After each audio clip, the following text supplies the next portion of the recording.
Madame, Monsieur, bonsoir et merci de votre aimable attention à Un œil sur l'actualité. Aujourd'hui, nous recevons une éminente personnalité. Avec lui, nous allons faire le tour d'horizon des grands sujets qui font l'actualité ces dernières semaines dans notre pays. Son parti politique a célébré son 8e anniversaire il y a quelques jours, une occasion qui lui a permis de revenir sur effectivement ces sujets d'actualité, notamment la réforme constitutionnelle et institutionnelle dans notre pays, mais également l'affaire des Panama Papers. Nous l'interrogerons également sur le sujet des prix du gaz butane, mais aussi sur la question qui concerne le port autonome de Lomé, vu que lui-même a été directeur général du port autonome de Lomé. Nous recevons donc l'ancien Premier ministre Gabriel Mensan Agbeome Kodjo. Monsieur le Premier ministre, bonsoir. Bonsoir, cher ami. Vous êtes actuellement le président de l'organisation pour bâtir dans l'Union un Togo solidaire. Merci d'accepter notre invitation. Tout le plaisir pour nous de venir donc sur votre plateau. Alors, je l'ai dit tout à l'heure dans l'introduction que votre parti souffle sa 8e bougie et vous avez organisé à cet effet une rencontre avec la presse et quelques militants et membres de vos fédérations. Nous allons regarder dans ce reportage un point sur ce qui a été fait le samedi dernier. Arrivé sur la scène politique togolaise en 2008, le parti de l'ancien Premier ministre Agbeome Kodjo boucle en ce mois d'août 8 ans d'existence. Occasion pour les premiers responsables de dresser devant la presse et une poignée de représentants fédéraux le bilan du parti. Et un regard jeté dans le rétroviseur fait voir les nombreuses difficultés qui ont émaillé les premières années du parti. Notre formation politique fut, dès sa création, sujette à un ensemble inimaginable et multiforme de vexations, de mauvaises manières caractérisées, ainsi que de fâcheuses méthodes manœuvrées au moyen de tracas, d'embarras, d'adversité, d'encombre, de contrariété et de pression insidieuse. Toutes ces difficultés, le parti réussira à les surmonter pour parvenir aujourd'hui à s'imposer dans le cercle politique togolais comme un parti majeur qui contribue au débat politique. Présente au grand rendez-vous qui engage la vie de la nation, Obu a pris part activement aux travaux de l'atelier du Ashkrun.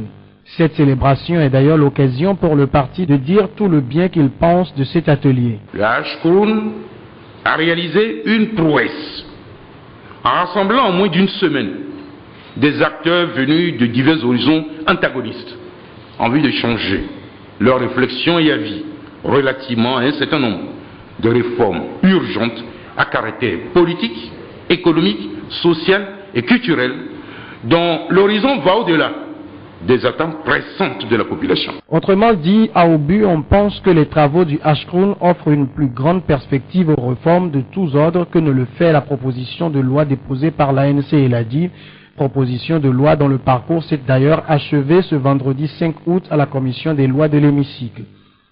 Sur le sujet des Panama Papers, Obu est catégorique. Le Togo, notre pays, ne doit en aucun cas offrir son territoire à des hommes d'affaires peu scrupuleux qui défient les lois fiscales du pays d'accueil en disposant des comptes offshore dans les paradis fiscaux. Et pour arrêter l'hémorragie, le parti préconise de mettre en place une structure regroupant des administrateurs financiers du pouvoir central et ceux de tous les démembrements de l'État, les procureurs généraux, les procureurs de la République, au fin de concevoir des mesures garantissant la transparence fiscale opposable à toute entreprise à fort potentiel économique établie sur le territoire national. En 8 années d'existence, l'organisation pour bâtir dans l'Union un Togo solidaire a eu à faire de nombreuses expériences de regroupement avec d'autres partis. Tous se sont soldés par des échecs.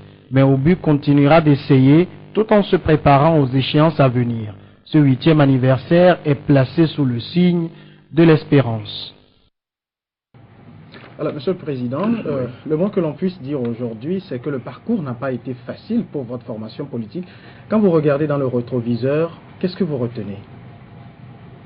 Je retiens que c'est difficile dans le contexte dans lequel nous trouvons de militer dans l'opposition au Togo. Mais je pense que au fur et à mesure que le temps passe, les choses s'améliorent.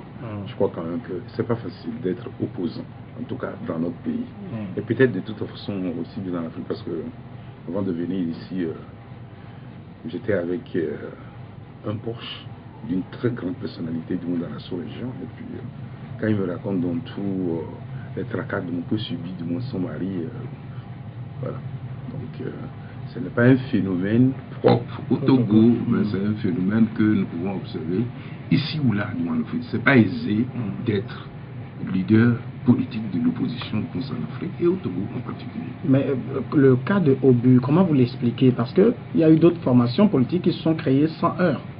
Oui, le cas d'Obu est un peu particulier parce que j'ai longtemps milité au sein du parti au pouvoir, cette rupture-là, l'exil, le retour, l'attentisme des gens qui pensent qu'on peut incarner quelque chose. Ce qui fait que lorsqu'on a créé le parti, on a fait toutes les formalités et on a introduit donc le dossier. Donc pour sa reconnaissance, ça a été rejeté. Nous avons reconstitué le dossier, on l'a envoyé. Mais il y a une disposition de l'article 14 de la charte des partis politiques qui dit que lorsque vous renvoyez encore une deuxième fois donc le dossier, si l'administration ne réagit pas après 2 semaines, il faut considérer donc que le dossier est jugé régulier et que donc la formation politique donc est reconnue. Et donc nous avons évolué comme ça. On nous a laissé, tant bien que mal, donc faire nos meetings, nos manifestations. Et puis l'élection présidentielle de 2010 arrive. La même administration qui a refusé de nous donner le récépissé. Et nous l'avons acquis de droit par les dispositions contenues donc dans la charte des partis politiques, article 14, écrit à la Cour constitutionnelle demande de rejeter notre candidature parce que nous n'avons pas de récépissé. La Cour constitutionnelle nous a saisis et dans l'élément responsif que nous avons envoyé du à la Cour constitutionnelle a jugé que c'est nous qui avons raison, que c'est des dysfonctionnements liés au fonctionnement de l'administration. Mais ça n'a pas suffi. Après ces élections, ce qui s'est passé, bon, on a instrumentalisé 2 militants qui nous ont assignés en justice. Et très rapidement, on a prononcé la dissolution du parti. Mais comme il y a un esprit qui nous accompagne, le même jour, ce 25 juin donc 2010, donc, celui qui a prononcé la dissolution disait aux gens que c'est un procès politique, il a pris des décisions politiques. Ah, ça nous a été rapporté, puisque donc, il a dit devant 4 personnes. J'ai cherché à vérifier rapidement, donc au niveau des 3 autres, si c'est vrai s'il a déclaré ça. Bon, on a confirmé cela. Et puis bon, vous me connaissez, j'ai commencé le déploiement de toute façon internationale de cette information. Et très rapidement, bon, ok. La même administration nous a appelé de corriger 2 ou 3 trucs. Et on nous a donné le récépissé. Donc c'est pas facile. Ce n'est pas du tout facile. Pourquoi donner un simple récépissé à une administration, à une partie, à une formation politique peut soulever autant de problèmes. Donc, en fait, aujourd'hui, bon, nous existons, nous avançons, mais ce n'est pas facile. Ça, c'est ce qui est fait au niveau de la reconnaissance. Mais nous-mêmes, premier responsable du parti, vous savez ce que j'ai vécu. Bon. Mais est-ce que tout cela, ce n'est pas un peu aussi à cause de l'animal politique qu'est Aguiome Kodjo? Non, je suis un animateur politique comme les autres, j'apporte ma contribution. Et je crois que c'est des problèmes d'incompréhension, ou plutôt on a peur du monde d'Aguiome Kodjo. Pourquoi vous allez avoir peur d'Aguiome Kodjo? Je suis un homme de conviction. Si la cause m'emballe, et puis donc je mets l'énergie nécessaire dedans. Et donc je considère que ce n'est pas facile, les 8 années d'existence, mais autant que faire se peut, grâce à la détermination des militants, et peut-être au-delà aussi, hein, il faut savoir de toute façon reconnaître donc, les efforts des autres. Oui, le CST dans lequel, le FRAC dans lequel donc, nous étions à cette époque, a également, par ses militants, contribué du moins à faire entendre raison, et aujourd'hui nous existons.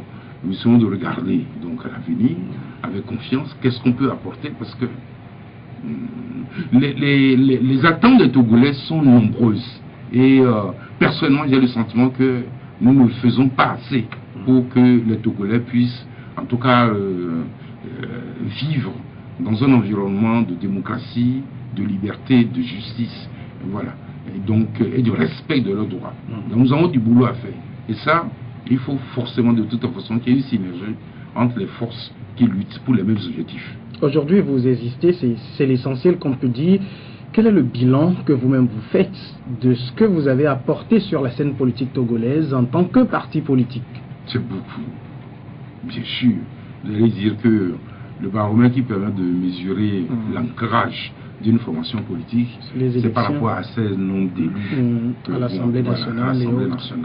Nous avons participé donc à 2 élections. L'élection Obu a été donc l'élection présidentielle en 2010. En 2000, à son propre nom. Je pense quand même que le score que nous avons eu donc, est un score honorable, même si ça a été présenté. Vous êtes arrivé en 4e position. Pardon? En quatrième position à Oui, l'époque. si, en troisième position, si de tout temps, si on considère donc les chiffres officiels qui ont été donnés, mais en quatrième position, si on considère du moins qu'un candidat lui-même a refait du moins ses propres suffrages et il a publié du moins pour nous coiffer. Mais dans tous les cas, ce qui est sûr, sur les 7 candidats, pour une première du moins sortie, nous avons de tout temps fait des efforts. Et encore que nous ne sommes pas sûrs que de toute façon la vérité des urnes est passée par là. Si la vérité des urnes était passée par là, je crois que le score était meilleur à cela.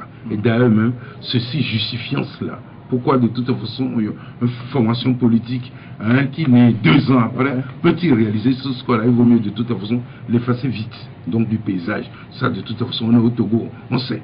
Donc et en dehors de cela, nous participons activement de toute façon au débat qui agite la société. Nous contribuons, nous pensons que ce soit dans les organisations de regroupement comme le FRAC, CST, oui, au but à apporter beaucoup en termes d'idées, en termes de stratégie, en termes de mobilisation de moi également.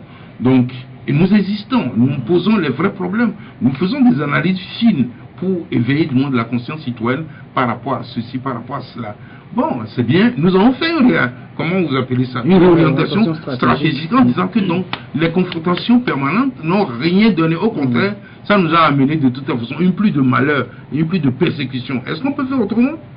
Et donc, nous sommes là-dessus et je peux dire que par rapport à un certain nombre de sujets, nous sommes entendus.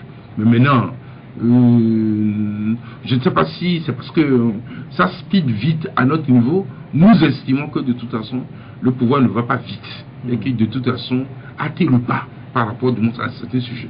Alors, à propos de la réorientation stratégique que vous avez eu à faire au cours de vos 8 ans d'existence, cela amène certains à se dire aujourd'hui que OBU est devenu un parti très proche du parti au pouvoir. Vous savez, les gens, de toute façon, ils sont dans les schémas antérieurs. Les schémas antérieurs, c'est que donc il y a un pouvoir en place et puis une opposition qui... C'est-à-dire, les mauvais d'un côté, les bons de l'autre. Oui, qui de manière pugnace percute. Voilà, parce que si sur votre antenne là, dont je me demande à les dénigrer tous un à un, en sortant d'ici, je vais t'applaudir. Mais qu'est-ce que ça apporte aujourd'hui? Nous l'avons fait. Nous l'avons fait. Lorsque nous étions dans des ensembles, dans le gouvernement, nous l'avons fait. Mais nous avons considéré de toute façon que tout ça, c'est pas le problème. Est-ce qu'on peut amener le gouvernement progressivement à reconnaître que ici, là, ça fait mal aux gens? Est-ce que vous pouvez corriger? Je pense quand même que si nous avons cette victoire-là, progressivement, un peu dans le temps, on peut arriver du moins à changer les choses. Mais aller dans la confrontation, du moins ça, avec la haine chevillée, que oui, on m'a fait ceci, vous ne pouvez pas de toute façon faire avancer les choses. Donc, moi, c'est ce que je dis aux gens. Forcément, du moins, entre les formations politiques de l'opposition et le pouvoir, il y a le point de convergence. Ok. Il y a aussi des points de divergence. Est-ce que nous allons attendre? Je vais demander à un militant, à mes proches d'attendre. Lorsque Agbomé sera aux affaires, vous allez manger. Lorsque Agbomé sera aux affaires, vos problèmes de tout temps seront réglés. Je crois que le temps qui passe ne se rattrape plus. Que devons-nous faire aujourd'hui pour que le Togolais, en tout cas, n'ait pas peur de l'avenir, pour que le Togolais puisse assouvir quotidiennement de toute sa faim? C'est aussi de toute façon l'une de nos obligations morales et politiques. Et donc, le jugement des tiers, de toute façon, m'importe peu. C'est la fin qui justifie les moyens. Nous verrons, de toute façon, chacun de moi avec sa stratégie, nous verrons qui sera de moi à l'arrivée avant l'autre. Alors, mais en tout cas, quand vous regardez derrière vous, dans le rétroviseur, est-ce que vous vous dites qu'il y a des regrets, il y a des choses qu'on n'a pas bien faites, qu'on aurait pu mieux faire, et que nous allons corriger pour l'avenir au niveau de vos activités dans le parti?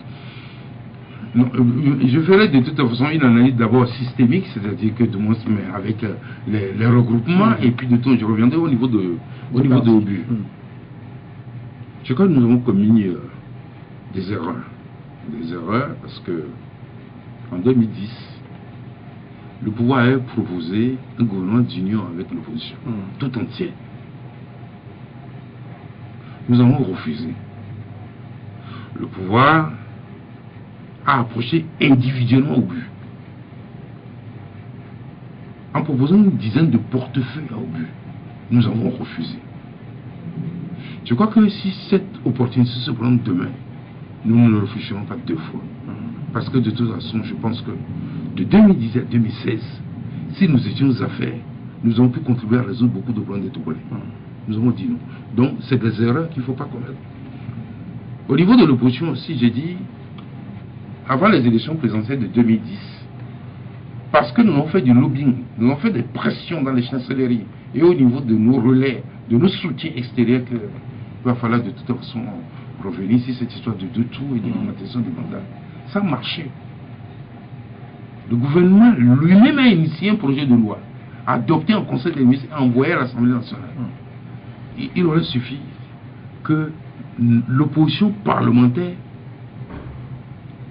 accompagne tranquillement l'opposition, comment dire, la majorité parlementaire a voté dans cela.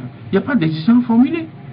On a commencé par formuler des exigences que oui, nous sommes d'accord, on va voter ça, mais à une seule condition, que le sortant ne puisse pas vouloir chercher à être entrant. Et ça a échoué. On a fourni des arguments. Oui, que les gens qui n'étaient pas motivés à faire les... Oui, n'étaient pas motivés à faire les réformes, mais on leur a fourni des arguments. Et ça n'a pas été fait. C'est-à-dire que faisons la concession pour que le président sortant puisse faire un seul mandat pour obtenir les réformes. On dit non. Aujourd'hui, non seulement il a eu le mandat, mais il a tout le boulevard ouvert devant lui.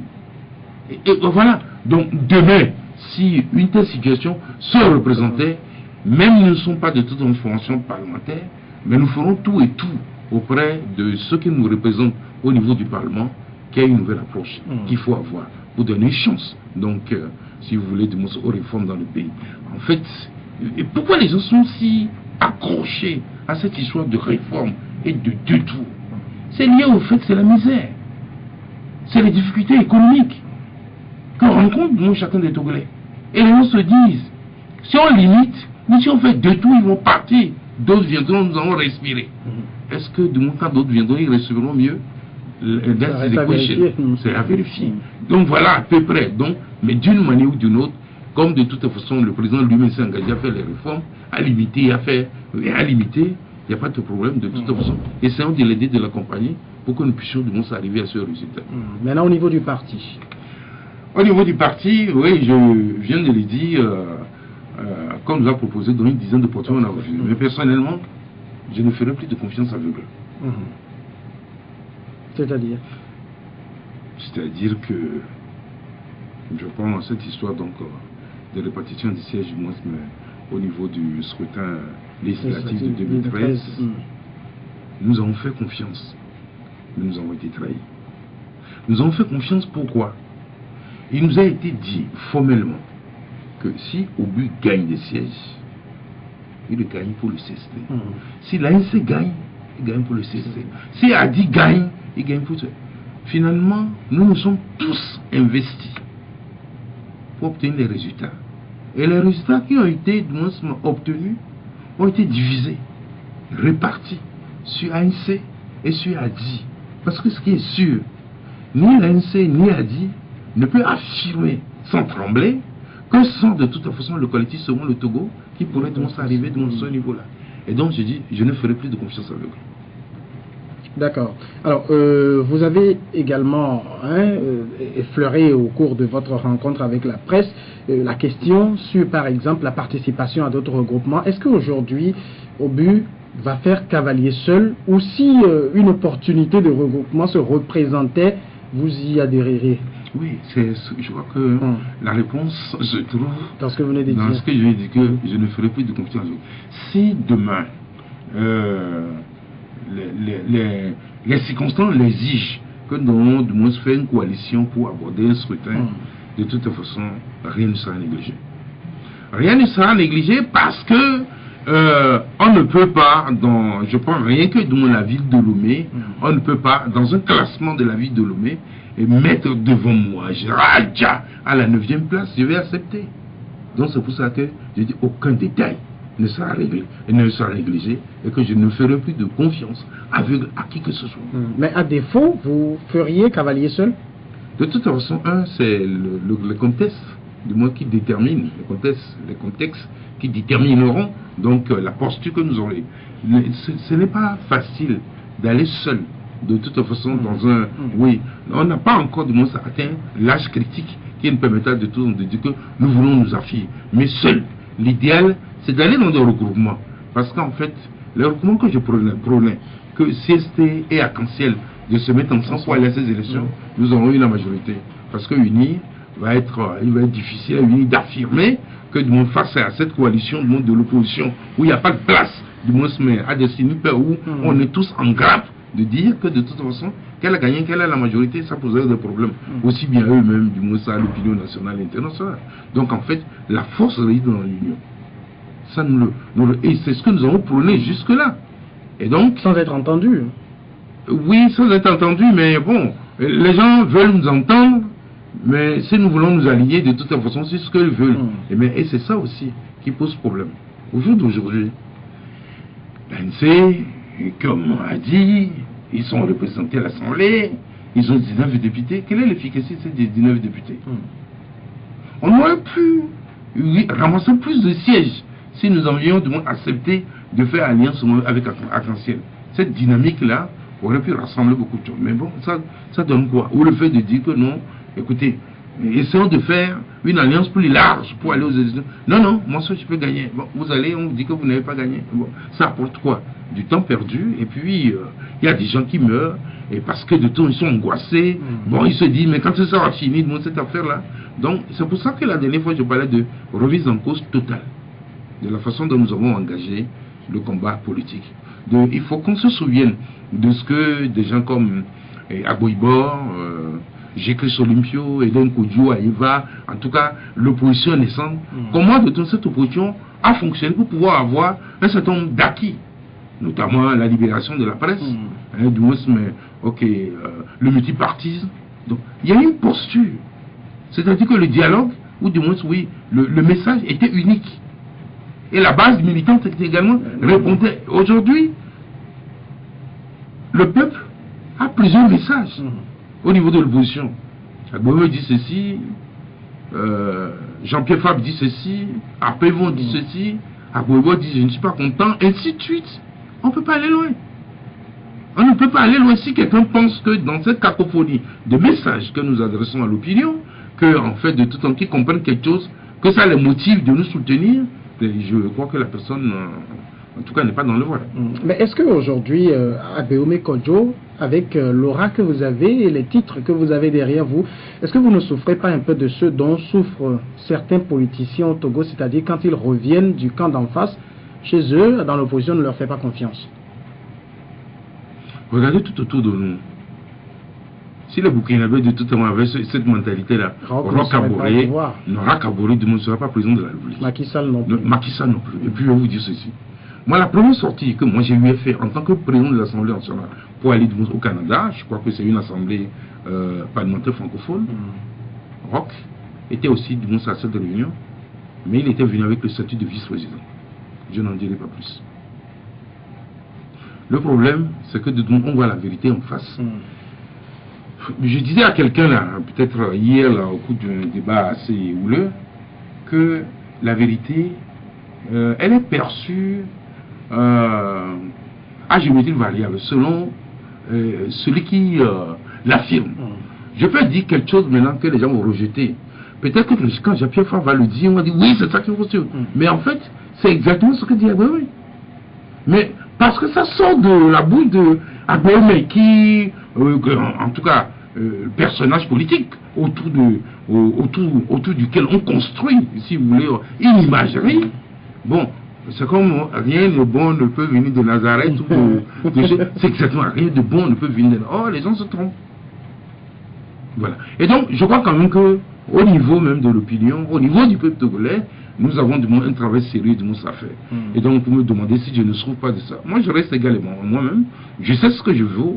Je sais ce que j'ai apporté à ce pays. Ça aussi, ça compte parce que quand vous prétendez aller plus loin, bon, qu'on puisse visiter le chemin que vous avez eu à faire. J'ai apporté quelque chose à ce pays. Et j'ai aussi un rêve pour ce pays. Je pense qu'on peut faire plus. Je pense qu'en motivant les gens, parce que c'est de ça qu'il s'agit, en motivant les gens, ils peuvent dégager de l'énergie beaucoup plus forte pour apporter des réponses aux problèmes que nous rencontrons. Donc, moi, je ne désespère pas.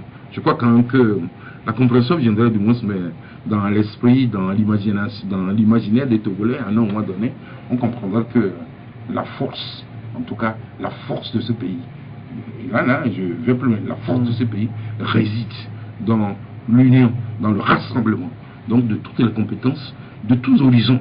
Parce qu'en fait, le défi est le même. Et c'est pour ça que j'ai dit, nous, notre approche, c'est de voir quels sont les points de convergence que nous avons avec, par exemple, l'ANC. Est-ce qu'on peut travailler au moins sur ces points de convergence et laisser les points de divergence qu'on va travailler? Quels sont les points de convergence que nous avons avec UNI? Parce qu'il y a forcément des sujets sur lesquels on peut s'entendre. On ne peut pas s'opposer sur tout. Et on ne peut pas s'entendre sur tout aussi. Mais maintenant, de tout ce genre de choses, en disant que lui, c'est un vrai opposant, lui, c'est un faux opposant, lui, il est proche d'UNI, vous favorisez le parti qui est au pouvoir. Il faut continuer puisque vous-même, vous divisez. Au lieu de tout le monde qui cherche à vous diviser de toute façon pour prendre le dessus, vous faites le boulot pour eux. Est-ce que ce n'est pas un peu pour régler tout cela que certains en appellent à des états généraux de l'opposition? Nous l'avons tenté de toute façon en 2015. En tout cas, c'est une initiative que Fulbert Tissot donc, a initiée, mais ça n'a pas prospéré. Mais je pense, quand je parlais tout à l'heure de remise en cause donc, de la manière donc, de faire la politique, de notre manière de voir les choses, c'est aussi de toute façon implicitement un appel à, du moins, à une évaluation de la situation, à un état des lieux. Est-ce qu'on peut faire autrement?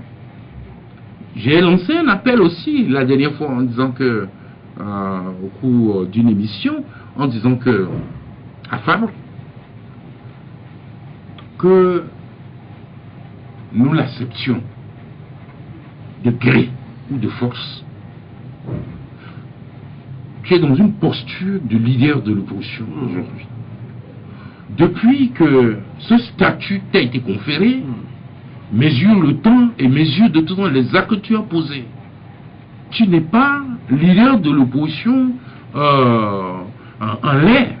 C'est parce qu'il y a une opposition que par de ta représentation à l'Assemblée nationale, on t'a donné le titre de leader. Est-ce que tu as cherché à les rencontrer, les bons et les mauvais? Fort est aujourd'hui président de la République. Il est président de la République pour ceux qui ont voté pour lui et ceux qui n'ont pas voté pour lui. Il est président de la République pour ceux qui le soutiennent et ceux qui le combattent. Donc, tu es leader de l'opposition, tu l'es pour tes amis qui sont dans l'opposition et tes adversaires qui sont dans l'opposition. Mais vous devez dialoguer. Parce qu'en fait, demain, il va falloir que tu fasses le bilan. Qu'as-tu fait de ton statut? Et donc, ça aussi, il n'y a pas de dialogue. Nous devons aider même pour que de toute façon la crise qui divise aujourd'hui, dont le cas, puisse trouver un dénouement. Parce que aussi, c'est un maillon qui manque de toute façon à la chaîne de l'opposition. Voilà, si vous voulez, de toute façon, moi, mes avis sur ce genre de choses, ça me désole de voir que les choses qui sont simples, les gens ne comprennent pas, des dénigrements de toute façon dans les réseaux sociaux, on raconte du n'importe quoi. Mais je dis, ça me désole, parce que les problèmes sont entiers, parce qu'il va falloir quand même un jour qu'on arrête tout ça et qu'on mette le pays au travail. Il faut travailler. Voilà mon analyse, ma vision de la chose. Donc, mais bon. Alors, dernière question sur le sujet. Quelles sont aujourd'hui les perspectives de Obu? Comment vous regardez l'avenir? Nous l'avons dit, nous regardons l'avenir avec espérance. Parce que d'une manière ou de l'autre. Parce que les Togolais n'ont pas trop espéré. Parce qu'aujourd'hui, tout le monde dit, bon, ça va aller, mais non, ça ne va pas. Non, si, ça va aller. Ça va aller. Je vous ai dit la dernière fois, de toute façon, il ne faut pas faire de l'auto-bashing, convoquer les esprits mauvais sur ce pays. Et que, selon ce que nous avons entendu des experts étrangers qui sont venus travailler avec nous au Ashron, que notre situation n'est pas aussi désespérante ou irrémissible. Donc, je pense que le matin, quand nous regardons dans la glace, disons que ça va aller. Voilà, ça va aller. Et donc, les choses vont pouvoir de toute façon, à mon avis, évoluer. Donc, quelles sont du moins nos perspectives? Oui, nous pensons que demain, s'il y a des élections donc, locales, donc beaucoup de militants, beaucoup de nos candidats vont investir donc les conseils municipaux sur l'ensemble du territoire national. Nous y travaillons Et donc voilà au moins à brève échéance ce que nous pouvons espérer. Nous espérons également que si demain donc il y a une ouverture politique et que donc l'opposition dans son ensemble ou une partie de l'opposition accepte de rentrer dans un gouvernement de coalition, nous disons nous avons des gens qui sont extrêmement bien formés et qui ont de l'expérience que nous essaierons de tout en tout cas d'envoyer pour qu'ils puissent apporter leur énergie et leur expérience au service du développement de ce pays. C'est de ça qu'il s'agit. Les Togolais ont envie de manger, ils ont envie d'avoir leur petit confort. Est-ce que nous sommes capables de trouver le voie de moyen donc d'offrir de moins cette perspective-là? Je crois que c'est ça l'enjeu. D'accord. Merci, Monsieur le Président, pour cette introduction. C'est vrai que le sujet qui va suivre, vous venez de l'effleurer. Il s'agit de la question donc des réformes constitutionnelles et institutionnelles. On sait que sur le sujet, l'ANC et l'ADI ont déposé une proposition de loi qui a été rejetée par la Commission des lois de l'Assemblée nationale. D'abord, est-ce que vous êtes aussi un ancien parlementaire? Est-ce que ça vous paraît normal? Est-ce que ça fonctionne comme ça, qu'on dépose un test pour étude et que la Commission, sans faire le travail préalable pour le transmettre à la plénière, décide de l'arrêter? Je pense que je ne connais pas l'agenda de travail donc, de la commission des lois, mais je considère qu'il faut évaluer le contexte dans lequel cette proposition de loi a été du moins déposée et voir également de quoi est meublée donc l'actualité sur le sujet. L'actualité sur le sujet est meublée donc par les travaux de HCO. Et au même moment où les travaux se déroulaient, donc à l'automne de février, on nous parlait donc de cette proposition de loi qui a été déposée donc par l'ANC et ADI. Le fait d'envoyer cette proposition de loi est une bonne chose. Ça prouve que le dossier des réformes n'a pas été enterré après les élections. Et que de toute façon, nos députés qui sont là, y songent. Et au-delà même d'y songer, ils ont structuré une proposition qu'ils ont déposée. Mais j'ai souvent dit que la politique est une question de rapport de force. Si l'ANC et ADI avaient donc je crois les 4/5e.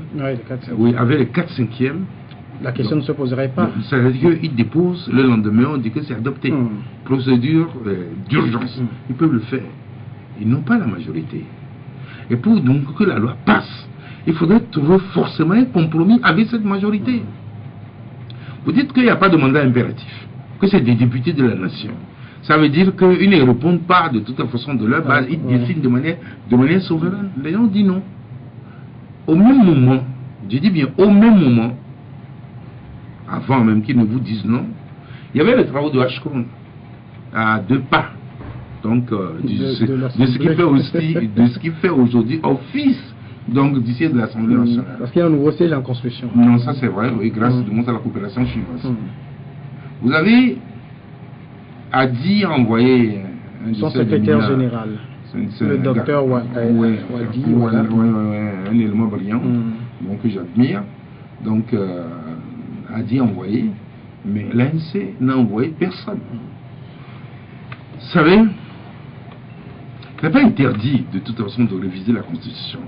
Même déjà depuis 1789, je crois qu'il y a un texte donc, qui reconnaît ça, du moins au peuple français. Le peuple togolais peut décider de modifier la Constitution quand de toute façon il le désire. Mais il y a 2 types de révision. Est-ce une révision conjoncturelle pour répondre à un besoin pressant ou est-ce une révision structurelle? Le chemin emprunté par l'ANC et l'ADI relève de ce que je peux appeler une révision conjoncturelle. Mais la démarche empruntée par HCON relève d'une révision structurelle. C'est-à-dire que les sujets abordés sont nombreux. Les réformes proposées sont plus approfondies. Et donc, à partir de ce moment-là, je crois que s'il y a un choix à faire entre maintenant ce que propose donc le HCON et ce qu'il propose, et qui constitue d'ailleurs même un élément, un sous-ensemble de tout ce catalogue-là, le choix est clair. Voilà. Et donc, maintenant, moi je dis, il faut que un vrai débat politique s'ouvre sur le catalogue. Donc, on reviendra sur le catalogue des choses, sur le catalogue donc, des réformes qui ont été envisagées par HCO, oui, afin que le peuple s'en approprie. Parce qu'en fait, de tout, on fait les réformes pour qui? Pour le peuple, bien pour sûr. Le peuple, pour la nation. Il faudrait que ces réformes soient légitimes et correspondent à un moment donné donc, aux besoins de la population. Monsieur le Président, on reviendra sur le catalogue de ce que propose le HCO, mais il y a un sujet sur lequel vous n'avez pas donné de réponse. Est-ce que une commission quelconque de l'Assemblée nationale a la prérogative d'arrêter l'étude d'un test comme ça? Oui. Parce que ça appartient quand même à la plénière de le faire. Oui, c'est-à-dire que c'est pour ça que j'ai dit, je ne connais pas l'agenda de la commission. Si l'agenda et si la commission a beaucoup de projets de loi et que donc la commission estime que ça relève de la diversion, du temps perdu, la commission peut arrêter et saisir de toute façon le président de l'Assemblée nationale. Mais maintenant, ce que vous et moi, nous ne savons pas, si la commission de toute façon a arrêté l'étude donc de la proposition. Oui, l'étude au fond de la proposition de loi, c'est sûr que de toute façon, il y a des raisons que la commission a évoquées dans une lettre ou dans une correspondance. Parce qu'ils ont le groupe parlementaire UNIR a envoyé un communiqué dont notre rédaction a eu copie, où UNIR estime que dans un contexte où le HCRUN a déjà fait un travail plus vaste, il n'est pas opportun d'envisager une modification partielle d'une constitution sur laquelle de toutes les façons on reviendra. Mais là, est-ce que ce n'est pas placer une institution ad hoc au-dessus de la représentation nationale? Non, c'est-à-dire que l'Assemblée nationale, de toute façon, s'est dessaisie, à la limite, c'est de ça qu'il s'agit, s'est dessaisie donc de l'étude au fond donc, de cette proposition de loi. Pour autant, HCON, qui n'est pas de toute façon une institution constitutionnelle, ne peut supplanter, à mon avis, une commission parlementaire. Ici, c'est que HCON a fait un boulot, comme je l'ai dit, beaucoup plus large, structurel. C'est vrai qu'il embrasse plusieurs problèmes de la société. Et donc, oui, ça, vous aussi, vous êtes dans la société, vous écoutez de toute façon, vous suivez les informations. Quand vous voyez l'ampleur du travail que propose donc, le HCRON, donc à cette commission qui va venir, qu'on attend, vous dites que ça sert à quoi? Puisque d'une manière ou d'une autre, comment je dirais, vos préoccupations sont prises en compte déjà. Et je ne sais pas si c'est vrai, le président donc, du groupe parlementaire uni dit que non, allons-y, on va vers une 5e république. Vous n'avez pas entendu ça? Je reprends. Je dis, le président du groupe parlementaire dit que nous allons vers une 5e république. Donc en fait, vous voulez modifier encore la 4e république? Nous ne sommes pas sur la même longueur d'onde, puisque nous sommes déjà dans la revue de demain. Alors justement, on va approfondir tous ces sujets. Mais si j'ai pris ma tablette, c'est parce que sur Facebook, il y a des questions que les internautes vous envoient. Non, il n'a qu'à poser la question. Et que je vous poserai à l'instant. Ouais. Alors, vous avez participé vous-même aux travaux du HCRUN. Et il y a une chose qui est constante, c'est que tous ceux qui sont sortis de ces travaux affichent un optimisme assez grand, y compris vous-même, Monsieur le Président. Sur quoi est-ce que vous fondez cet optimisme-là? Je crois que ça fait très longtemps, depuis la conférence nationale jusqu'à ce jour, il n'y a pas eu un débat aussi profond. Il n'y a pas un débat aussi profond sur tous les sujets. Il n'y avait pas un sujet tabou. Et puis en fait, nous avons eu de grandes émotions dans cette salle. Annie Royan, Monsieur Pojoro, et Francis, Maître Kofigo, Chandegli, Aoumezounou. Je crois que pour ceux qui ont participé à la grande messe de la conférence nationale dite souveraine, c'était la même salle. C'est la même salle, même si les décors ont changé.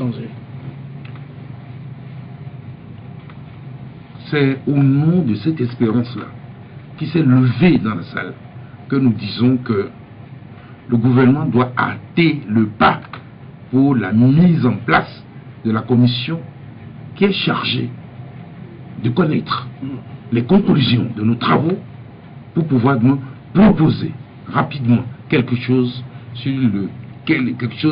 sur lesquels nous tous nous devons convenir. Alors, on sait que depuis la conférence, ça doit faire le 23e ou 24e dialogue, alors que par exemple, chez le voisin béninois, ils ont fait également la même conférence, c'est sur eux que nous avons copié, ils n'ont eu après que 2 rencontres. Non, là, je vous arrête. C'est pour ça que les professeurs d'université nous ont parlé de contextualisation. La conférence nationale a été inventée par Kérékou et ses esprits brillants pour résoudre un problème ponctuel qui se pose au Bénin. C'est-à-dire que le diagnostic médical, politique n'était pas le même, financier, social n'était pas le même. On a copié et on a voulu faire comme le Bénin. Mais il y a certaines précautions qu'on a interdit du moins ça de prendre. C'est-à-dire, quand ça coince sur certains sujets, va rencontrer le président de la République et essayer ce que Kérékou de Souza faisait. Dans quel pays la conférence nationale a prospéré? Citez-les.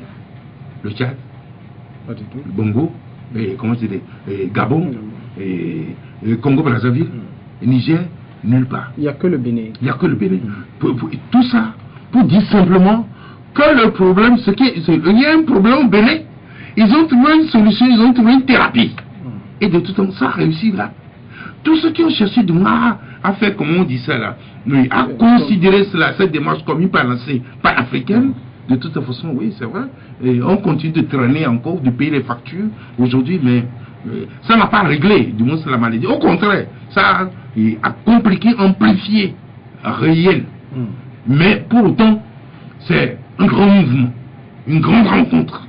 Mais malheureusement, et comment je dirais, des extrémistes ont fait échouer cette conférence. C'est ça. Il faut échouer cette conférence. Parce que nous tous, moi j'étais jeune ministre de la jeunesse, mais nous y croyons. On croyait fortement qu'on allait accoucher une nouvelle, comment on dit ça, un nouveau contrat social.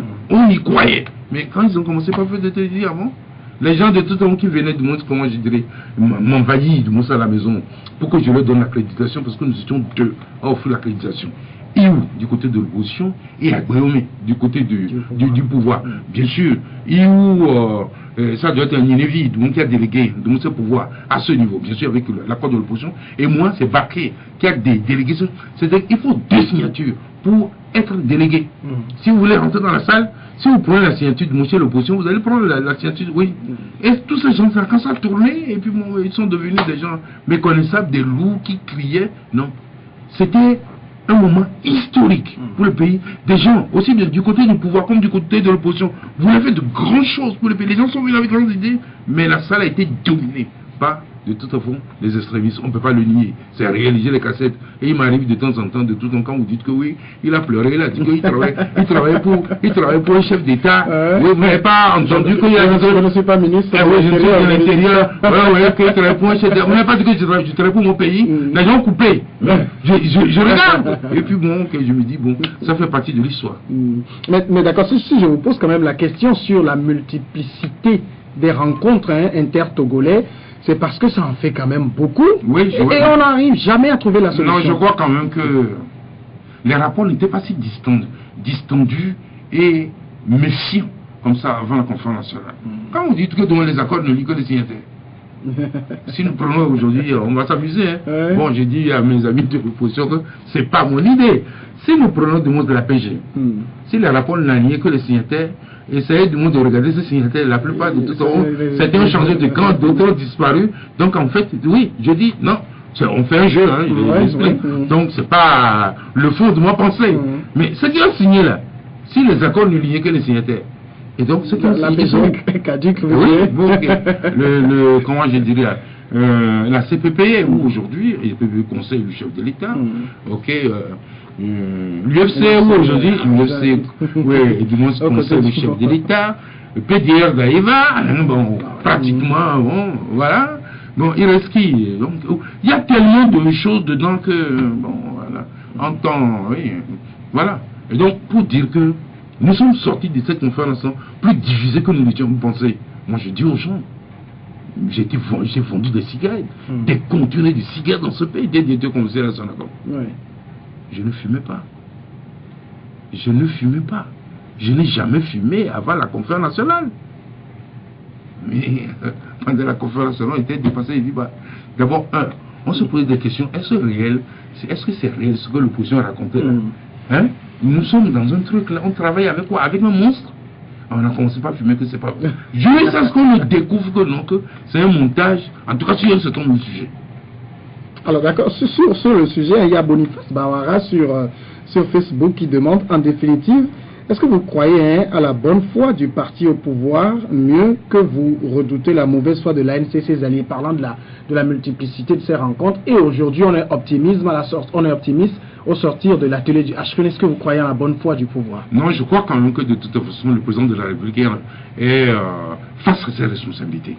Je vais terminer. J'ai dit, il est face à ses responsabilités. Si l'espérance qui s'est soulevée à la salle phase 0 ou au thème des travaux de HCO, que cette espérance-là ne trouve pas une tradition matérielle dans les semaines, dans les mois à venir, je crois quand même que de toute façon, quel jugement de tous les Togolais vont porter sur lui. Donc c'est pour ça que je dis, il est au pied du mur, il va le faire. Et de toute façon, j'ai des gens autour de lui, j'ai dit, mais vous faites quoi? Il dit non, que ça se prépare. Je pense qu'il va le faire. S'il ne le fait pas, et je dis bien que la révision qu'il propose est une révision donc structurelle. Ce n'est pas un truc conjoncturel pour répondre à ça. On n'a pas une élection demain pour dire que de toute législation qu'il faut faire. Mais ce que le gouvernement propose, et je dis, c'est structurel, c'est approfondi. J'étais là. Bon, il y a un certain nombre de choses de toute façon qu'on ne peut pas dire politique, comment dire, que politiquement correct, on ne peut pas affirmer ici. Mais quand au Togo aujourd'hui, on pose le problème de la prise en compte des identités tribales et ethniques dans la gouvernance, je crois que si on règle ça, 90% des Togolais de toute façon se sentiraient heureux chez lui. Est-ce que vous pensez que le chef de l'État est plus face à ses responsabilités, à l'histoire aujourd'hui, qu'il ne l'a été en 2006 à la signature de l'APG? Le contexte n'est plus le même. En 2006, c'est normal qu'il soit frileux par rapport à tout ce qui s'est passé. Au jour d'aujourd'hui, il s'affirme comme chef d'État, donc ayant la capacité de maintenir la cohésion nationale, la paix, et également de faire rayonner son pays à l'extérieur. Et par rapport à tout ce regard extérieur, qui impose aussi un certain nombre d'obligations, il doit faire extrêmement attention par rapport à cette espérance, de toute façon, qui naît à l'intérieur. Parce qu'à la limite, de toute façon, on peut dire du monde qu'il obtient plus de légitimité à l'extérieur qu'à l'intérieur. Et que cette espérance qui naît, je crois qu'il faut rapidement qu'il la canalise et qu'il lui donne corps pour donner confiance à son peuple, à des gens qui attendent, qui veulent faire quelque chose de grand et laisser derrière lui quelque chose de grand pour de toute façon, en tout cas, que l'histoire ne soit pas trop sévère avec lui.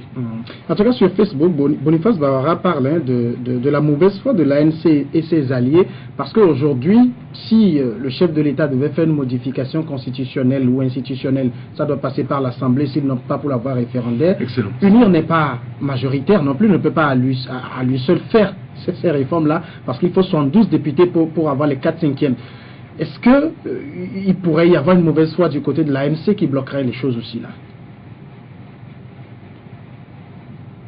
C'est une prêtée de mauvaises intentions, moi ça, à Jean-Pierre Faré et à son parti, en disant qu'il souhaiterait que nous restions dans le statu quo pour que, une fois que les caprices ou de moins un heureux hasard du destin les conduisent donc au pouvoir, qu'ils puissent eux aussi de toute façon rester dans un contexte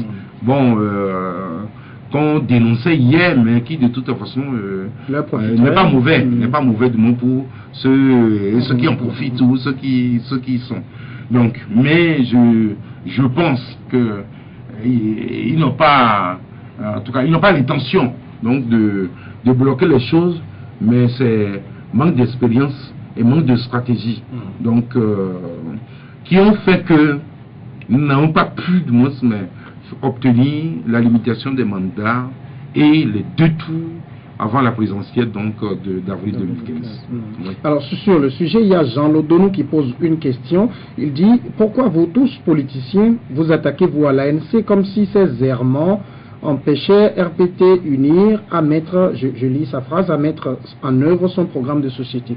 Non, moi je suis moi et ma formation politique, nous étions en courroux, oui, ça, contre l'ANC et Jean-Pierre Fabre, parce qu'on ne peut pas faire un travail ensemble.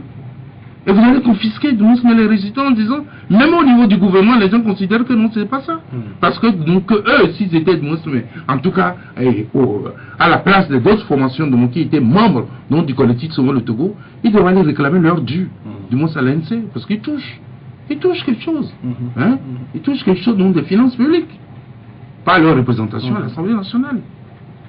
Nous n'avons pas voulu faire de polémique, en dehors donc de petites piques qu'on envoie de temps en temps. Nous n'avons pas voulu, parce que si vous allez à la Cour constitutionnelle aujourd'hui, l'ANC n'a pas été aux élections. Bon, le pouvoir aussi s'accommode de ça parce que bon, il ne veut pas avoir trop de problèmes, mais sinon, le pouvoir de toute façon devait être le premier à arrêter de nous cette imposture. Mais, je dis, nous avons fait le deuil de ce qui nous est arrivé. Nous avons fait le deuil de ce qui nous est arrivé. Moi, et sur vos réseaux sociaux aussi, je ne suis pas à l'Assemblée nationale parce que les populations de Yoto n'ont pas voté pour moi.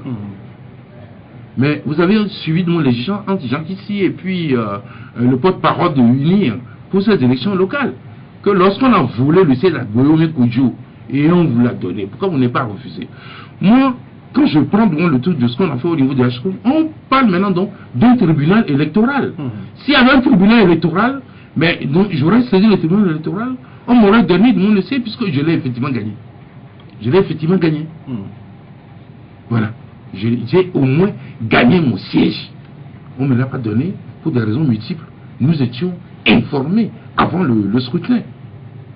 Quand Patrick Losson est venu nous dire en pleine plénière qu'il a rencontré un baron du régime qui dit avant les élections qu'on fera tout et tout pour qu'Agomé ne soit pas ne soit pas élu dans le Yoto. Nous le savions avant. Donc, avant que la déclaration ne se fasse sur une des chaînes de radio ici qu'on a voulu le siège à Agomé. Vous comprenez? Mais tout ça, ça appartient à l'histoire. Mais il faut qu'on le sache. Alors quand on dit que non, il n'est même pas arrivé de moi se faire élection à Agomé dans le Yoto. Oui, on a attribué toute la préfecture mais à un seul personnage. Au cas, non. Le cas aussi c'est, les populations aussi savent que au moins pour mon siège, dans mon fief électoral, c'est-à-dire Yoto Est, je pense quand même que si vous demandez une élection demain, je gagne.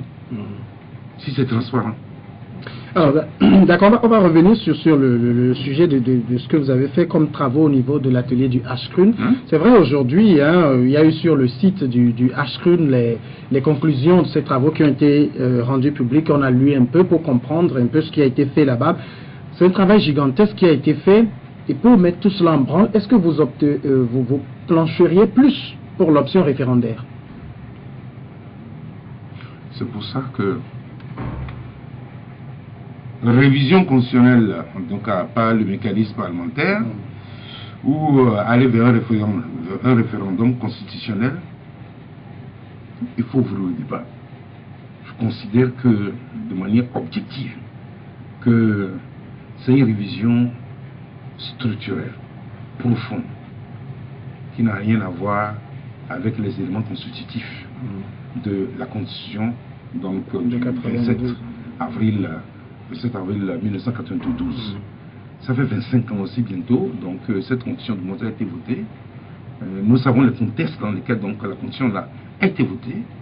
Et tout ce qu'il y a dans cette constitution, en tout cas dans sa version originelle, donc, a été dépouillé, notamment de mon impossibilité pour le chef de l'État, une fois qu'il nomme de son Premier ministre, de les dégommer de quand il veut. Mais aujourd'hui, de toute façon, on te nomme demain, on n'a plus besoin de toi, tu pars vite, alors qu'avant, dans les dispositions vues de Mospa, en tout cas ceux qui l'ont rédigé au niveau donc du Haut Conseil de la République, c'est le Premier ministre qui rend sa démission. Qui donne sa démission. Il est renversé par du moins une motion de censure. Et c'est ce que De Gaulle, sous du moins l'égide de cette constitution, avait connu. Vous voyez? Donc, tout ça, on a enlevé plein de choses. C'est le Premier ministre qui détermine et qui conduit donc l'action du gouvernement dans la formulation primitive. C'est enlevé. Donc, il y a beaucoup de choses, de toute façon. Aujourd'hui, il est devenu un garçon de course, hein, c'est ce que les gens disent, le Premier ministre. Moi, je n'oserais pas me dire cela. D'abord parce que je suis profondément républicain. Deuxièmement, c'est une fonction que j'ai occupée et que je respecte beaucoup. Je pense quand même que je ne sais pas sur quoi les gens se fondent. Parce qu'on dit qu'il n'a pratiquement plus aucun pouvoir. Hein. À votre époque, c'était quand même un peu différent. Oui. Vous étiez encore Premier ministre au moment où on ne pouvait pas, le chef de l'État ne pouvait pas vous démettre. Vous ne pouviez que rendre votre démission. Oui, oui, mais sous l'égide de la même constitution, Maître Aboyiba a servi donc avec la même condition de tout temps qu'elle est là aujourd'hui. Et le premier Ngbo a servi sous la même condition. Aoumé Zoumou a servi sous la même condition. Maître Aboyiba a servi sous la même condition. Est-ce à dire que les 4 personnalités que je viens de servir sont aussi de garçons de course? C'est ce que les gens La disent. réponse, de toute façon, je crois que ceux qui font cette affirmation n'ont qu'à aller chercher. Moi, j'ai vu Ngbo travailler. Oui, Ngbo, de toute façon, beaucoup de charisme, beaucoup de compétences. Oui, ça dit que Ngbo relevait prenait un certain nombre d'initiatives. J'ai vu Aoumé Zoumou aussi bouger, mettre à Boyibo. Donc, vous ne pouvez pas dire ça, que notre Premier ministre de tout est un garçon de course. Peut-être que la période, il n'y a pas beaucoup d'enjeux. Et donc, c'est calme. Bon, quand c'est calme, parce qu'en fait, comme le général de Gaulle a l'habitude de le dire, le destin d'un homme, c'est à la fois la rencontre d'un caractère et d'un événement. Il n'y a pas d'événement majeur de mon qui se passe dans pour que les gens affirment leur caractère. Oui, pour qu'il affirme davantage son caractère. Pour l'heure, je crois qu'il rassemble beaucoup d'énergie pour peut-être la rentrée où les gens promettent que bon, si de toute façon il n'y a pas ça, il y aura ça. Alors, toujours sur Facebook et parlant du sujet du référendum, Boniface Bahara vous demande: que pensez-vous de l'option à peine voilée du parti au pouvoir de passer par le référendum? Déjà, il y a des difficultés que vous avez évoquées au niveau donc des 4/5e à l'Assemblée nationale. Si toutefois, de toute façon, il y a une proposition ou un projet de loi de modification de la Constitution. La deuxième chose, c'est que les points de révision soulevés, relevés par le HCOR, ces points sont si nombreux que nous sommes en train de passer de toute façon à une nouvelle constitution. Et donc, je pense que tous ces éléments-là, s'ils veulent donner corps à ça, l'idéal c'est de retrouver donc une place donc, pour tout cela dans le dispositif juridique et conditionnel donc de la 4e République. Mais si on ne trouve pas de place pour ça, ce serait beaucoup plus aisé de toute façon d'aller venir 5e République. Ce d'autant que le président du groupe parlementaire, donc uni à l'Assemblée nationale, dit que la conférence nationale a fait quoi et que de toute façon, eux, ils sont disposés à aller rapidement vers une 5e République. Alors, dans ce cas, vous savez, hein, l'éternelle question du statut du sortant reviendra toujours. Si on passe à une 5e République, est-ce que celui qui est actuellement président peut se prévaloir de se représenter à de nouvelles échéances électorales dans la 5e République? Je crois que c'est vous les journalistes qui compliquez la situation. C'est pourquoi on a appris, et je pense que toi-même tu le sais, que la loi n'est pas rétroactive. Dès qu'on met le compteur à zéro, c'est comme il n'y a rien, on repart. Mais maintenant, est-ce que moi je vois que c'est une fonction qui épuise, qui fatigue beaucoup? Est-ce que lorsqu'on aura fini ou lorsqu'il arrivera au terme de son mandat actuel, aurait-il l'envie, l'ambition de continuer? Je pense que c'est à lui qu'il faut poser ces questions. Donc on ne va pas faire des calculs. Non. Mais moi, quand j'ai lu la question avant de venir, quand on fait ce passage du 4e à la 5e, c'est que de toute façon la 5e va intervenir avant la fin de son mandat. Ok. Quel est son statut à lui? Parce qu'en fait, de toute façon, bon, il est rattaché à la 4e République. Mais la 4e République disparaît. L'idéal aurait voulu qu'il disparaisse aussi en même temps, mais il est là. Donc, s'il est là, quel est son statut?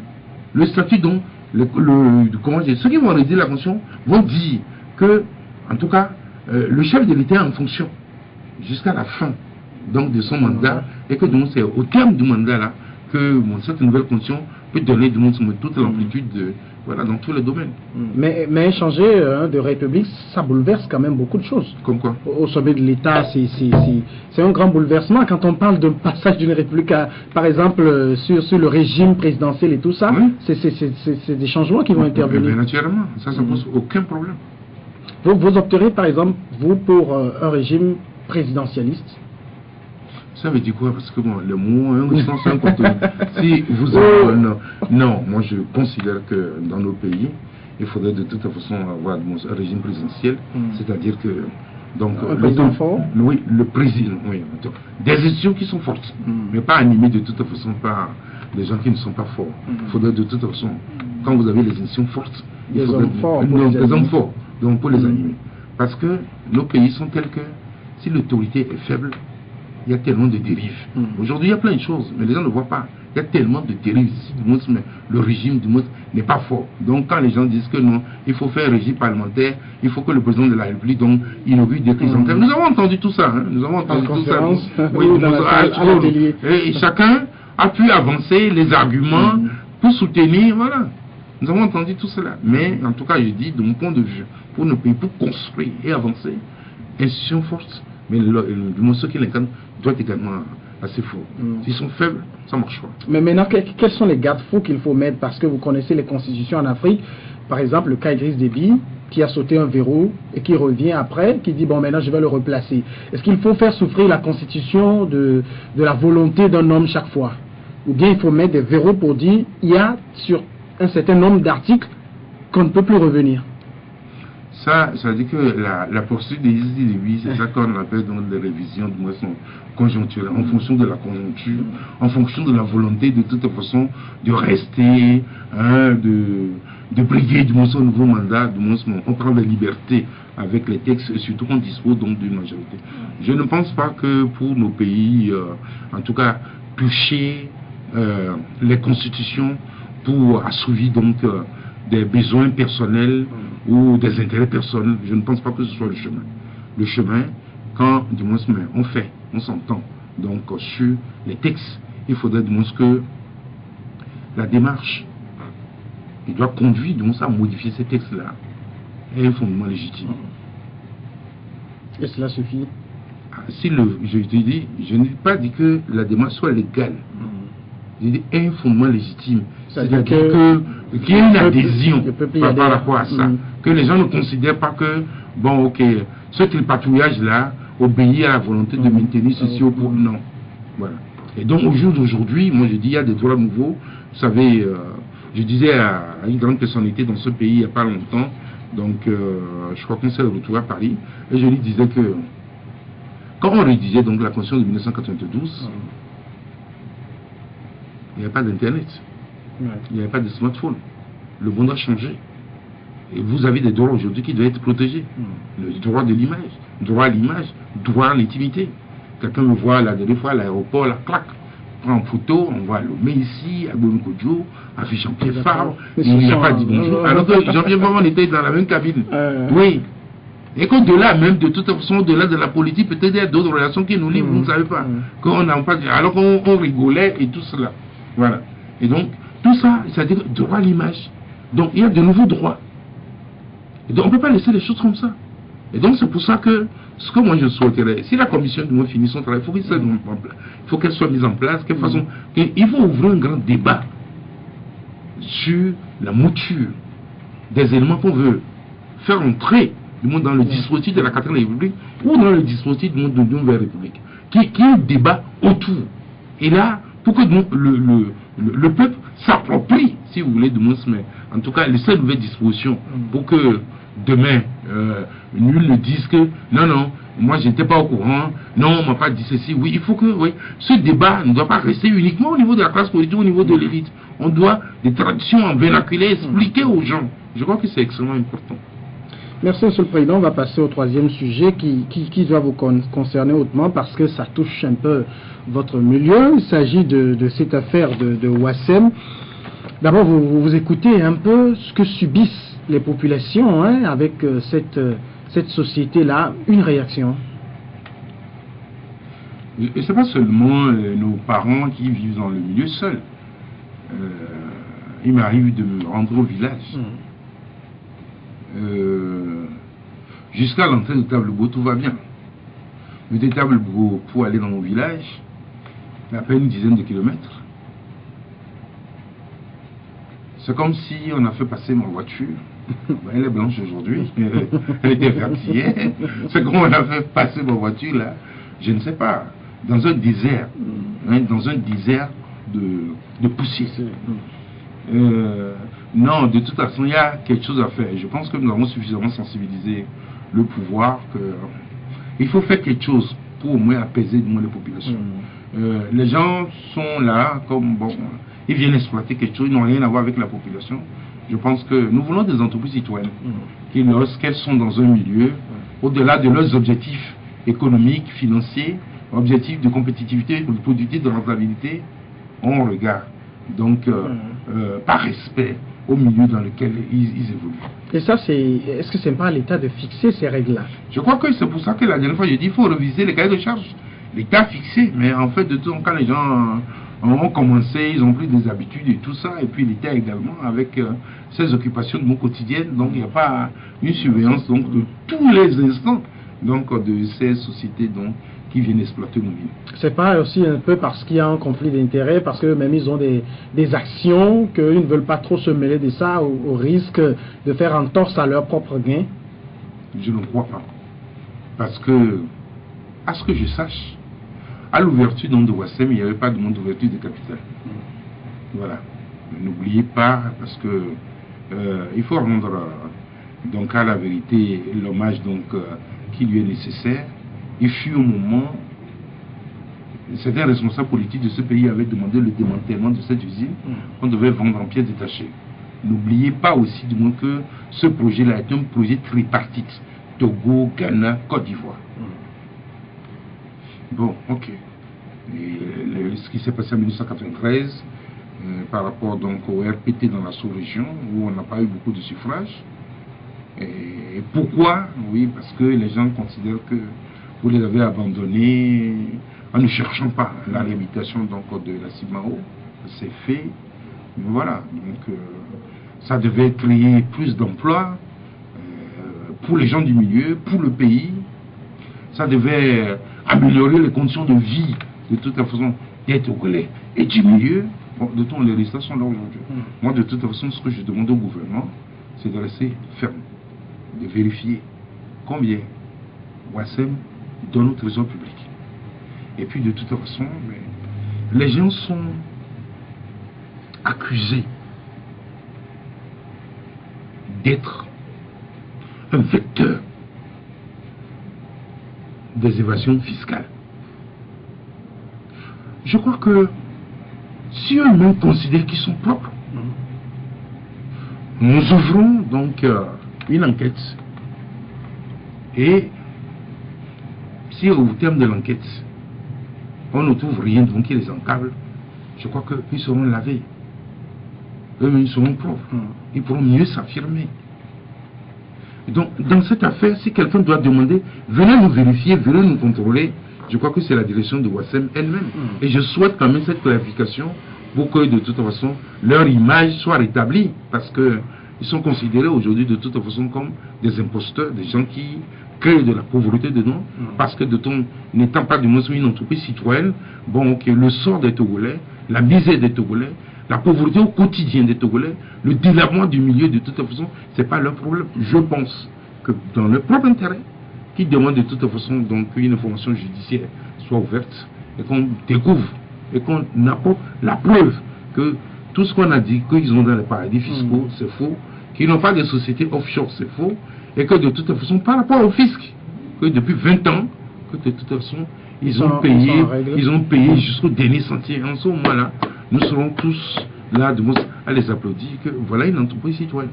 Mais pour l'heure, je pense quand même que les soupçons donc, qui pèsent donc, sur eux sont assez lourds et que de toute façon, il leur appartient de prendre, de faire, en tout cas de prendre les initiatives nécessaires pour rétablir de leur honorabilité. Mais dans tous les cas, l'État devait faire ce que je propose à l'État. Donc on fait toute une série de batteries de propositions.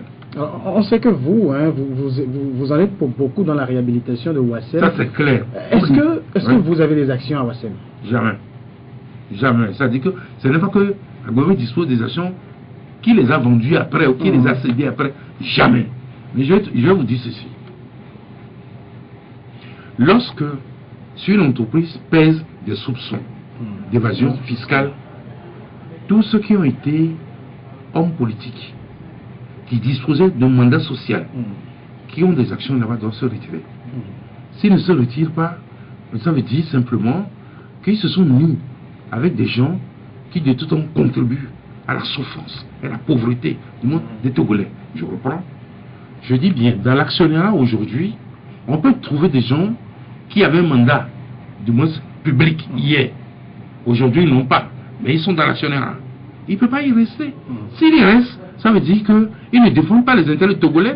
Si c'est prouvé que l'entreprise, de toute façon, en tout cas, est coupable donc d'évasion fiscale.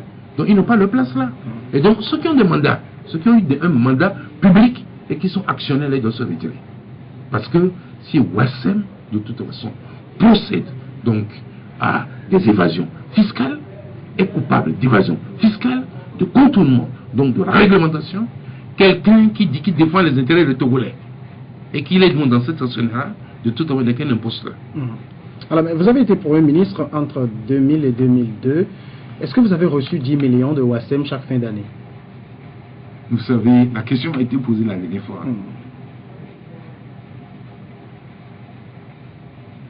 Moi, je n'ai jamais reçu de l'argent en espèces de Ouassem. J'ai reçu des cadeaux. Mais comme on est dans le milieu, donc on a entendu que ces cadeaux-là, bon, ben, c'est les cadeaux, bon, relativement élevés. Voilà, oui, bon, du vin fin, du champagne, de ceci, et de tout temps, qui n'aime pas recevoir les cadeaux à la fin d'année? Et nous recevons les cadeaux, nous, est-ce que le problème donc de Panama PPS s'est posé? Aucun.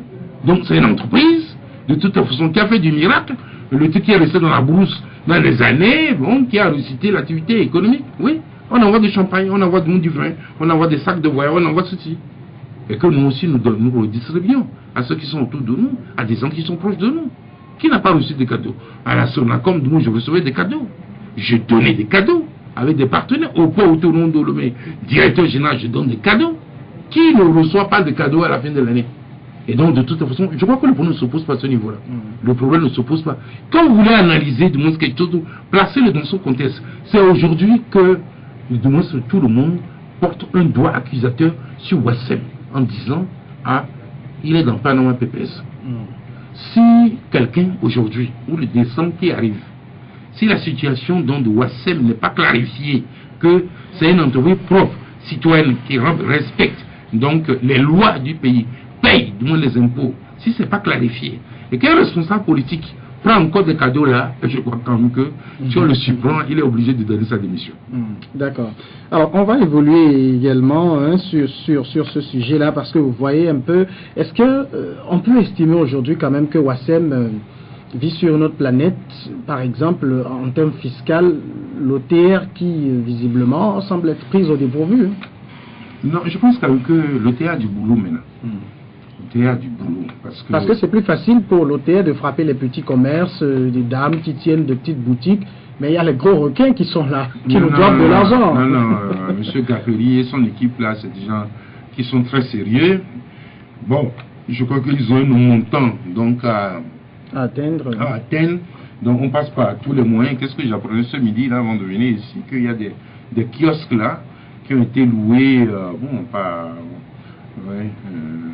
par la chambre de commerce, donc à certains opérateurs. On a fait des redressements jusqu'à 60 millions donc, à certains. Donc je pense quand même que bon, l'histoire donc de Panama PPS c'est une aubaine, une grande aubaine donc pour l'OTR. Donc on va voir si ce que l'OTR demande cher pour boucler l'année, c'est réellement de toute façon ce que Panama PPS dit.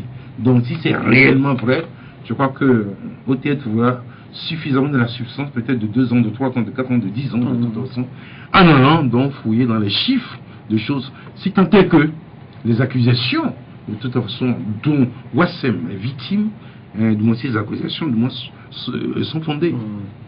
Alors, je voudrais qu'on parle également d'un sujet sur lequel vous y connaissez également énormément, c'est le mécontentement des déclarants en douane. Monsieur le Président, on va regarder encore ce reportage de Ida Azialouvo qui est allé relayer pour nous ce mécontentement des déclarants en douane de l'Union des professionnels agréés en douane.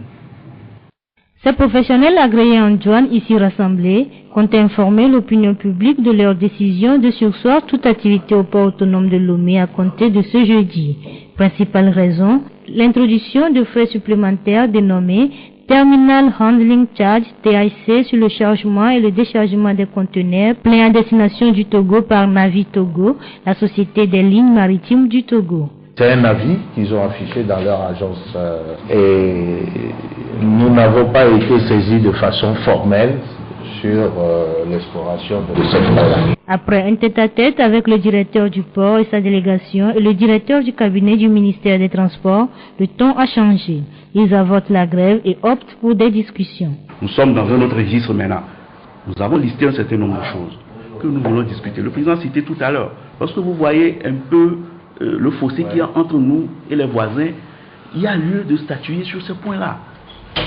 Même si aujourd'hui, on va reprendre les activités, parce qu'on ne peut pas aussi prendre tout le destin d'un pays, parce que le principal sujet, on l'aborde, si on sursoit, on peut reprendre, mais sous réserve que nous continuions sur les autres points et que dans un proche avenir, on puisse y aller.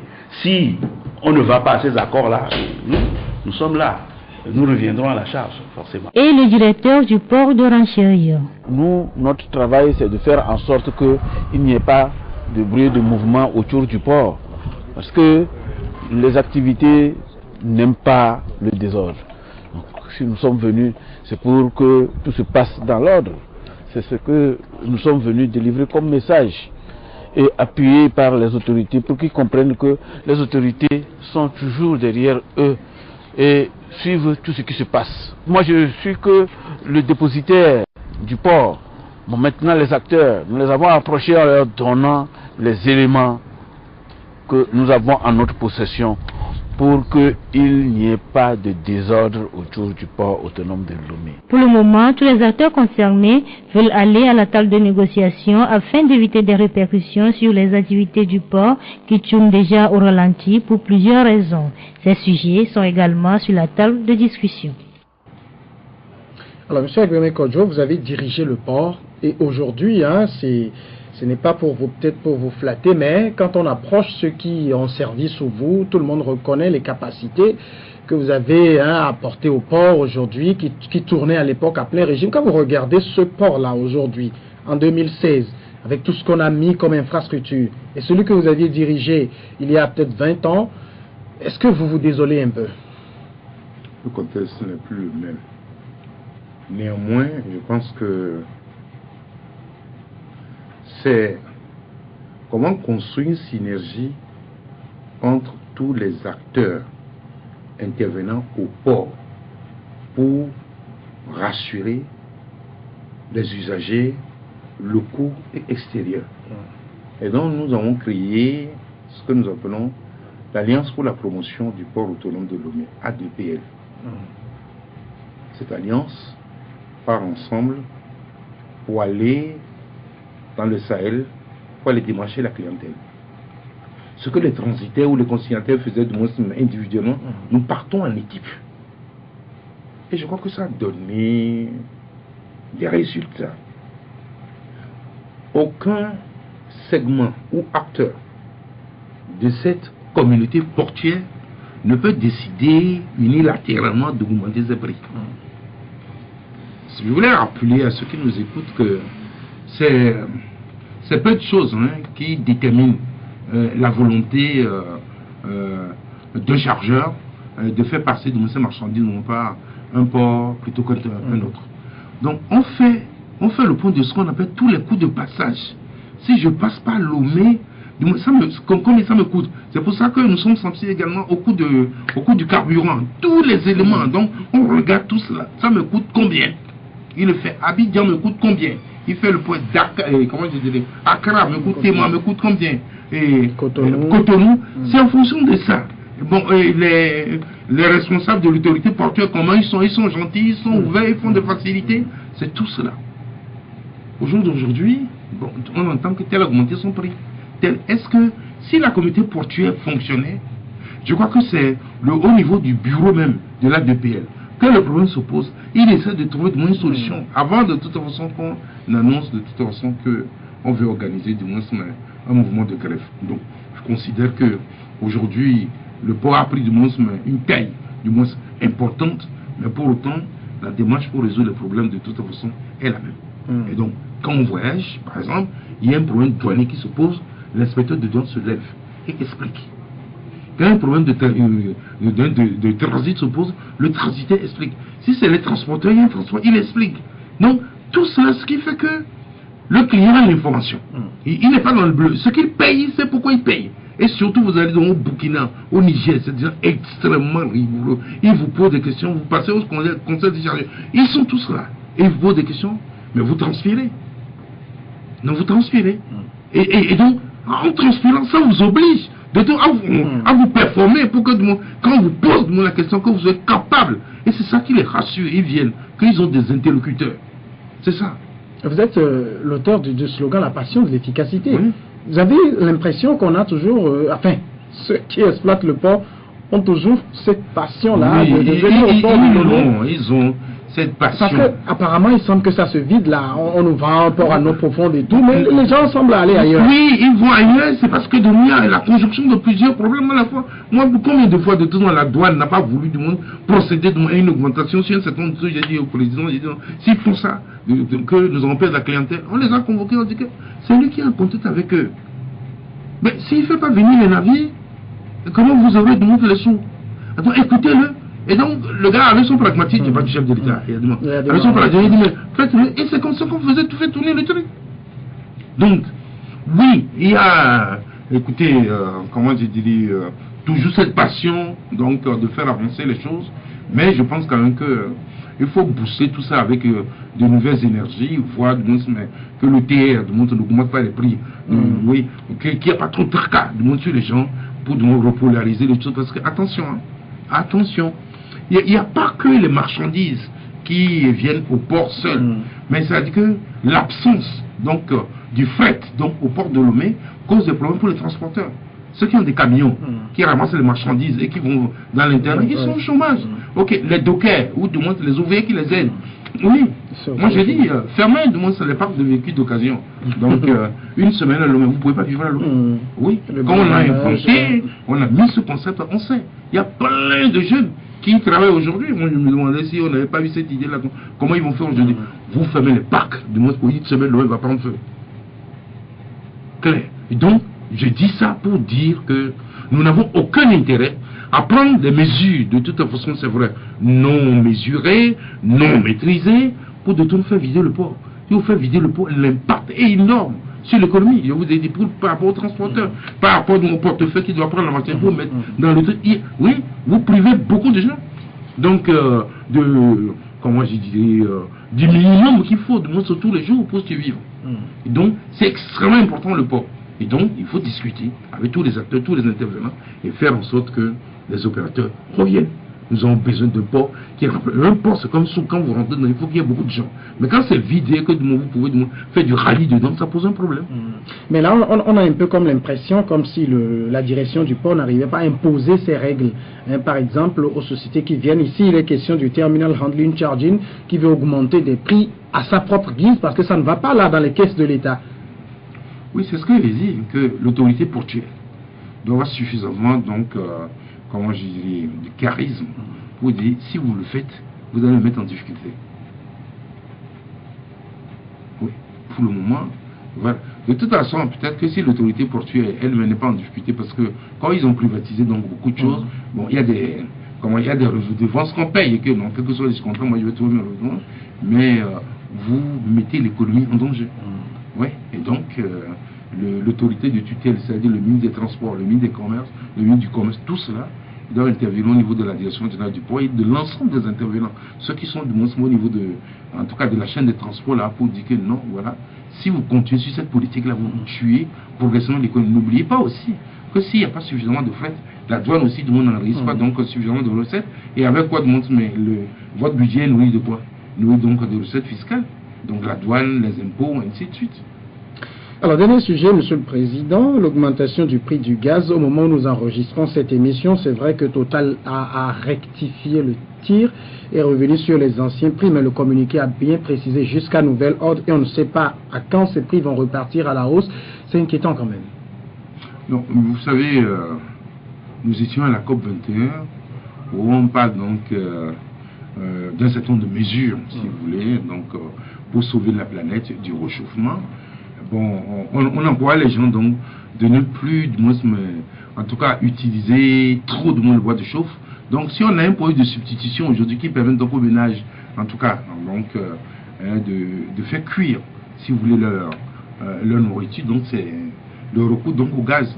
Et on sait aussi donc que la situation donc est extrêmement gaz butane, veut dire, on sait également que la situation est très difficile, donc en termes de pouvoir d'achat dans le pays, beaucoup de gens râlent.